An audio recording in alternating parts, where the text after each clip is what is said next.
മതസൗഹാർദ്ദത്തിന്റെ മറവിൽ CPM സംസ്ഥാന secretary MV Govindan പങ്കെടുത്ത അരുമാനൂരിലെ വിവാദ വിവാഹത്തിന് പിന്നിൽ ഭീകരമായ രാഷ്ട്രീയ ഗൂഢാലോചനയും ആചാര ലംഘനവുമാണ് നടന്നത്.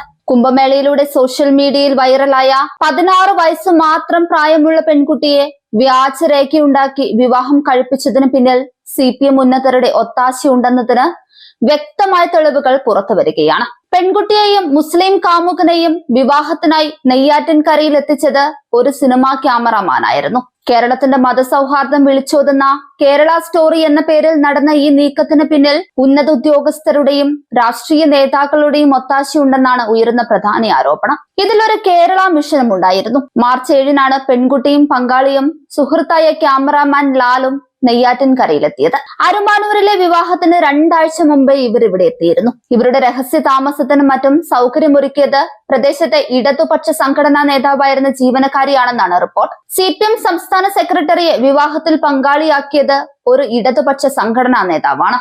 അവർ തന്റെ നാത്തൂന്റെ പ്രസവവുമായി ബന്ധപ്പെട്ട ചടങ്ങിനും കുംഭമേള ഫെയിം ബാലികയെ എത്തിച്ചു. കുട്ടി ബാലികയാണെന്ന് തെളിയുകയും അവർ പീഡനത്തിന് ഇരയായിട്ടുണ്ടെന്ന് ആരോഗ്യ പരിശോധനകളിൽ തെളിയുകയും ചെയ്താൽ അത് ബലാത്സംഗ കേസായി മാറും. യാതൊരുവിധ രേഖകളും പരിശോധിക്കാതെ വിവാഹ സർട്ടിഫിക്കറ്റ് നടപടികൾ പൂർത്തിയാക്കിയത് ഉന്നത ഉദ്യോഗസ്ഥരുടെ നേരിട്ടുള്ള ഇടപെടൽ മൂലമാണെന്ന് ആരോപണമുണ്ട്. അരുമാനൂരിലെ അമ്പലം ഭരണസമിതി CPM നിയന്ത്രണത്തിലാണെന്നതും ശ്രദ്ധേയമാണ്.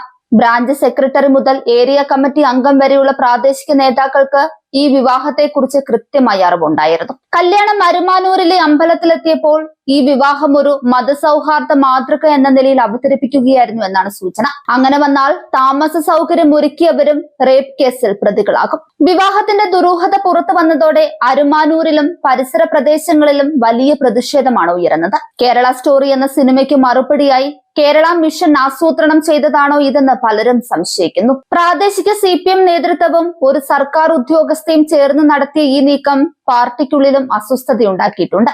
ഒരു വ്യക്തിപരമായ വിവാഹത്തെ രാഷ്ട്രീയ ആയുധമാക്കി മാറ്റാൻ ശ്രമിച്ചത് തിരിച്ചടിയാകുമെന്നാണ് വിലയിരുത്തൽ. ഇതിലേക്കൊന്നും ഇതുവരെ അന്വേഷണം പോയിട്ടില്ല. കുട്ടിയെ അരുമാനൂരിൽ താമസിപ്പിച്ചവർ അടക്കം കേസുണ്ടായാൽ കുടുങ്ങും. ഈ വിവാഹം കേവലം ഒരു പോക്സോ കേസിൽ മാത്രം ഒതുങ്ങില്ല. വിവാഹത്തിന് മുന്നോടിയായി മുസ്ലിം യുവാക്കളായ ഫർമാൻ ഖാനും സുഹൃത്തും മതാചാരങ്ങൾ മറച്ചുവെച്ച് ശ്രീ പത്മനാഭസ്വാമി ക്ഷേത്രത്തിൽ ദർശനം നടത്തിയെന്ന വിവരങ്ങളും പുറത്തുവരുന്നുണ്ട്. അതീവ സുരക്ഷയുള്ള ക്ഷേത്രത്തിൽ അഹിന്ദുക്കൾക്ക് പ്രവേശന വിലക്കുണ്ടെന്നിരിക്കെ നിയമങ്ങൾ കാറ്റിൽ പറത്തി നടന്ന ഈ സന്ദർശനം വലിയ വിവാദങ്ങൾക്കാണ് തിരികൊളുത്തിയിരിക്കുന്നത്. മാർച്ചിലെ ആദ്യ ശനിയാഴ്ചയാണ് വിവാദമായ ഈ ക്ഷേത്ര ദർശനം നടന്നതെന്നാണ് സൂചനകൾ.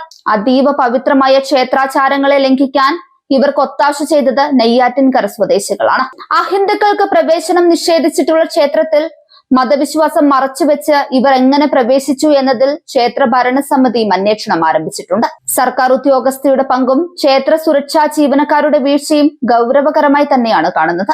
CCTVയും പരിശോധിക്കും. അതീവ സുരക്ഷയുള്ള ക്ഷേത്രത്തിന്റെ പവിത്രതയെ വെല്ലുവിളിച്ച ഈ ജിഹാദി നീക്കത്തിനെതിരെ BJPയും ഹിന്ദു സംഘടനകളും ശക്തമായ പ്രതിഷേധത്തിലാണ്. CPM സംസ്ഥാന സെക്രട്ടറി നേരിട്ടെത്തി ആശീർവദിച്ച ഈ വിവാഹം കേരളത്തിലെ മതസൗഹാർദ്ദം തകർക്കാനുള്ള ബോധപൂർവമായ ശ്രമമാണെന്ന് BJP ആരോപിക്കുന്നുണ്ട്. പത്മനാഭസ്വാമി ക്ഷേത്രത്തിലെ ആചാരലംഘനം കണ്ടില്ലെന്ന് നടിക്കുന്ന പിണറായി സർക്കാരിന്റെ പോലീസ് നിലപാട് ഹിന്ദു വേട്ടയുടെ ഭാഗമാണെന്ന് BJP നേതാക്കൾ കുറ്റപ്പെടുത്തി. വ്യാജരേഖയുണ്ടാക്കി പെൺകുട്ടിയെ കടത്തിക്കൊണ്ടുവന്നവർക്കും അവർക്ക് ഒളിത്താവളം ഒരുക്കിയ CPM നേതാക്കൾക്കും സർക്കാർ ഉദ്യോഗസ്ഥയ്ക്കുമെതിരെ കേസെടുക്കണമെന്നും BJP ആവശ്യപ്പെട്ടിട്ടുണ്ട്.